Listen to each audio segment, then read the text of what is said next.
अस्सलाम वालेकुम। आज मैं आपको बनाना सिखाऊंगी एवरीवन्स हार्ट फेवरेट गोलगप्पे। ये बहुत ही क्रिस्पी, करारे और खट्टे मीठे से गोलगप्पे हैं। सबसे पहले इसका शेल बनाना सीखते हैं। सूजी, मैदा और नमक आपने पहले कर लेना है अच्छे तरीके से मिक्स, और फिर इसको हल्के हल्के पानी लगा के गूंदना है। इसको गूंदते हुए आपको थोड़ा टाइम लगेगा, इसलिए आप इसको फ्री टाइम में अच्छे तरीके से गूंदे, वरना जल्दी में ये अच्छा नहीं गूंदेगा और आपका गोलगप्पा फूल नहीं पाएगा।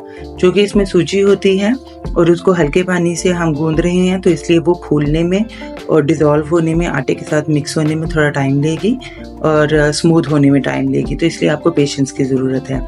आपने हल्के हल्के हाथों से इसको गूंदते चले जाना है और याद रखिएगा इसमें रेस्ट टाइम बहुत ज़रूरी है। रेस्ट टाइम के दौरान ही सूजी जो है वो फूलेगी और आटे जैसी शेप देगी।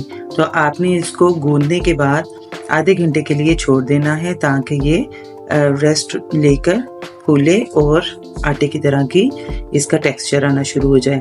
और फिर से आप इसको हल्के हाथ से पानी लगा लगा के गूंदेंगे। इस टोटल प्रोसेस में मेरा तकरीबन 1 कप पानी लगा था। ज़्यादा पानी आपने एक ही दफ़ा में नहीं डाल देना, वरना आटा बहुत नरम भी हो सकता है। तो गूंदने की टेक्निक की वजह से ही गोलगप्पा आपका अच्छा बनेगा, वरना गोलगप्पा अच्छा नहीं बन पाएगा। ये देखिए, अभी भी इसको मज़ीद रेस्ट की ज़रूरत है। मैं इसको ये सेकेंड टाइम गूंद के रखूँगी। और इस तरीके से आपने कपड़े के साथ रेडी कर लेनी है प्लेट, और गीला कपड़ा नहीं लेना है।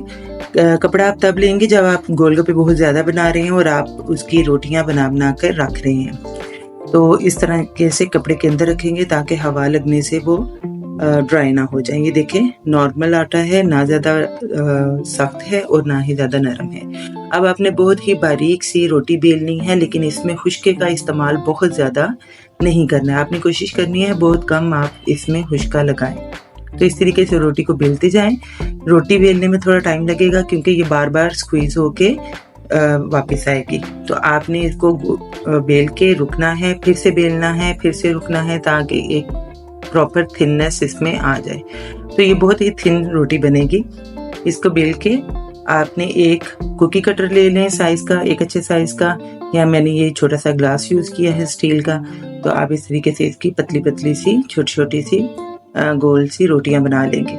तो इस तरह से इसको प्लेट में लगा लें ताकि ये हवा से ड्राई ना हो। इस तरीके से आपने तमाम चीज़ें रेडी कर लेनी है। अब आप कर लेंगे ऑयल को प्री हीट और आंच हल्की कर देंगे। एक एक या दो दो करके डालें, जितना बड़ा आपका चम्मच है, ताकि ये चम्मच के नीचे से स्लिप ना हो। और इसको नीचे की तरफ दबाएं, और ये जब फूलेगी तो ये पूरा आपको फोर्स देगी ऊपर आने के लिए। तो इसका मतलब है आपका आटा अच्छा गूंदा हुआ है और ये फूल भी अच्छे रहे हैं। तो इस तरीके से आप थोड़ी देर के लिए प्रेस करेंगे तो ये फूल के आपको एक प्रेशर देगी ऊपर आने के लिए। तो इसका मतलब होगा कि ये फूल गई है। तो आप इनको अच्छी तरीके से फ्राई करके प्यारा सा गोल्डन कलर देकर अच्छे तरीके से इनको निकाल लें और खुले बर्तन पे रखते चले जाएं।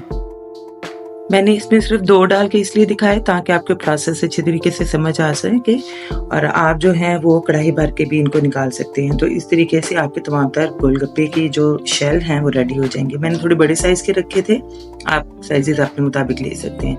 अब मैंने ले लिया है मिक्सचर में बॉइल्ड आलू हैं, चिकपीस को मैंने बॉईल कर लिया था। चिकपीस आप ओवरनाइट सोक करें और इसको आधे घंटे में बॉईल कर लें, कुकर में कर लें।